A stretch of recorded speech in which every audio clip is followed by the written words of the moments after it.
thank you for your coming. It's probably one of the more unusual places I've been asked to speak. As none of you know, I do a bit of talking on various tax matters. It's the first time I've done much of a talk on finance, looking after this sort of thing. But it's a really big thing because you're about to go to university, you're about to borrow a horrendous amount of money, and you're about to spend the next 3 years investing in your time. So I thought it was worth, by demand, worth just having a sort of quick, sort of really discussion and seeing how we can, what sort of things you should be considering when you're going to university. How about looking after money? So there you are, studiously going, and it's guys looking after money at university. I'm a little bit concerned the university might be a bit more like that than actually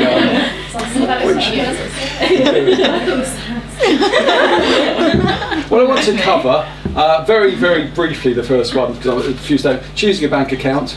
I've been asked to sort of talk about what's in a bank statement and budgeting. Then more sort of, that's a way sort of the very sort of basic stuff. And then maybe more for life about things, about companies are not your friends, and that's really important. Loans, there's a view that loans are terrible. Loans are not terrible, but bad loans are terrible. So I'm going to talk a bit about that. And by popular request by my daughters, loyalty is for losers. It's not good to be loyal in a financial way. Shamelessly taken the bulk of this talk off a Martin Lewis thing for teenagers and cash and how to look after your money. So it's a lot of the stuff is from here, although a little bit from personal experience. The first thing really I'm just going to cover is choosing a bank account. What happens when you start university? You get the opportunity to open a new bank account. You've probably already got bank accounts, but you might consider opening a new one. The reason you might consider opening a new one is you get some really good benefits by doing this. I've got a sort of table of what the current banks are offering. They all offer to some degree an interest-free overdraft, and that is interest-free. So that's anyone. It's got to be paid back, but that's potentially pretty useful. And then there's a few other sort of freebies. Whatever the best one is, the one I quite liked was the Santander. If you register with Santander, you get a free 4-year RAL card, which I thought was quite useful. Other stuff includes you can get 25% AA cover, but that wasn't too impressed with that. HSBC do some sort of free music downloads. And other bits. Lloyd's do some sort of NHS card. I know when I went to university, I had a bank account, and then I managed to persuade my bank to give me the freebies. I was with Lloyd's then, and it was the RAL card that was available then. But it was all quite useful. Budgeting, really important. You know what you're going to have coming in. So there's too much detail here, but if everyone wants the slides afterwards, you can email them across. What's going to happen is that you need to actually work out how much money you've got coming in. Now, assuming you're taking, everyone studying outside London, right? You can take a loan from the government, which is called it's not the educational loan. It's the other loan. It's the living cost loan. And you take a loan of £5,500 per year. That just gets added to your student loan of £9,000. If you take that loan, you've got that money to live on, and then any other money you get, well, you'll know if you're working, or if your parents are supporting you. You should have a rough idea of how much money you've got coming into yourself over the next 12 months. So if you are taking up the living cost loan, that's £5,500. If your parents are paying you, I don't know, £25 a week or £100 a week or whatever they're paying you, that will come in. So you should know exactly what you've got coming in to your bank account. And although it sounds a bit boring, obviously you've got things going out, you're spending money, you might be going to balls and concert parties and this, that and the other, and you might even have to buy some books. I've just got a sort of basic spreadsheet about the tuition fees are in and out. So you've got tuition fee loan 9,000, you've got tuition fees, that's in and out. So you've got your maintenance loan coming in, there might be some parental contributions, you might have some savings, that's an important one. Earnings from part-time work, always good, especially as my children here. You might be using bank overdraft, so you're going to have some income coming into you.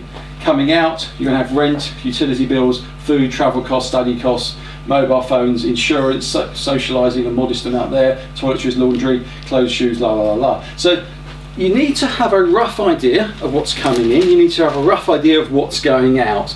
put a budget in, because if you don't budget it, you'll have no idea how as money's coming in and money's going out. So you really do need to sort of plan that. And if that means, fine, you've got £30 a week to spend on going out, that's fine. That's what you spend. And don't spend what you haven't got, because if you do, it will just lead to problems. You also need to know the timing of the maintenance loan when that comes in, because it comes in instalments, it comes in different terms, and just need to budget that too. Sometimes you need to be a bit careful with the loan to make sure you might have to pay your hall fees in advance, and just might need to borrow from temporarily from parents or something to cover that. But to sort of do a rough sort of budget of what's coming in, what's going out, how much you've got to spend, and following that, all should be nice and tidy. But don't spend what you haven't got, because it will just lead to a problem. But also understand bank statements. As I've been told, if you put your card in the cash point machine and no money comes out, it may not be because the cash point's broken.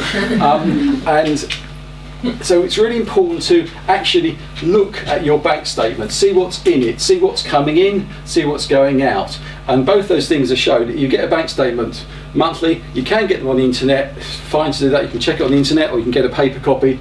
Generally, people find that paper copy is quite good because they can just tick it through and see what's on it, but you don't have to. It's whatever works for you. But just be careful. You've got direct debits coming in, and so that's your bank statement.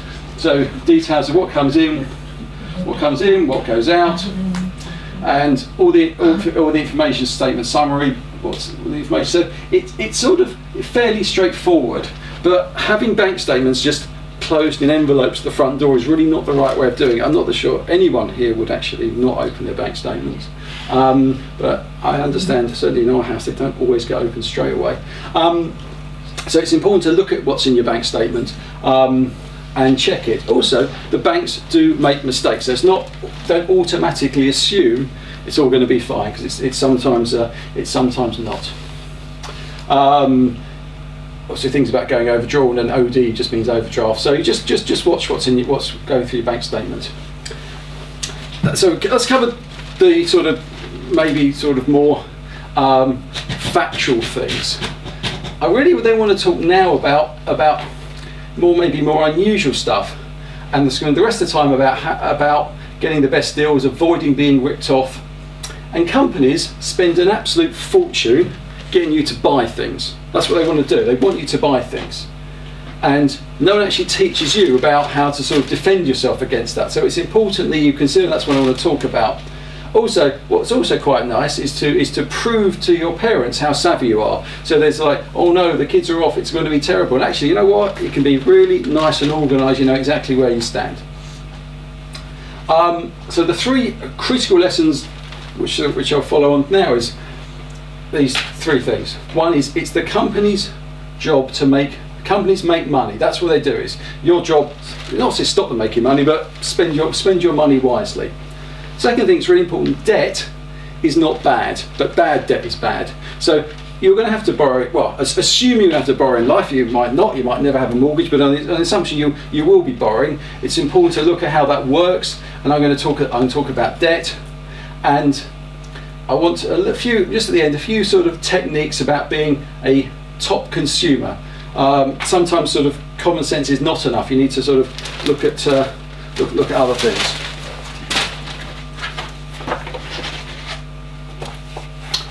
So lesson one: a company is not your friend. Company's job is to make money. And just remember that. If they may offer great service, they offer great service.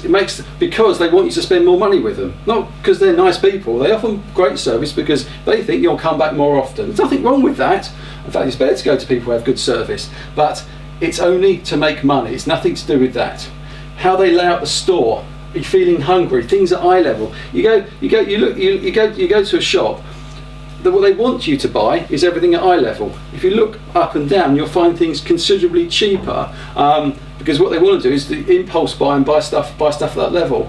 Not all sales are good. Some are all over the place. You know, they stick sweets by the till because people impulse buy. They don't think about it. Are you good with money? Good with money is not necessarily spending less, it's getting good value for money. So let's say you've got two people with £400 want to go on holiday. one person sort of looks around, finds a £250 flight to Rome, spends a week in a youth hostel, and spends £320 or something. They've spent a bit less than their budget. Compare that to a second person who's gone on the internet, found a flight to New York, top hotel, just been reduced, and that's £400. Who's the one that's better with money? The one who spent less, or the one that spent a little bit more? It's being savvy with money. It's not just spending the lowest amount. It's getting the best value for money. And finally, the slide, which is really important, is that only you can help you. The only person who's going to care about you getting value for money is you, or certainly you will care more than anybody else. So don't put it off to other people. Take control of it, because that makes a big difference.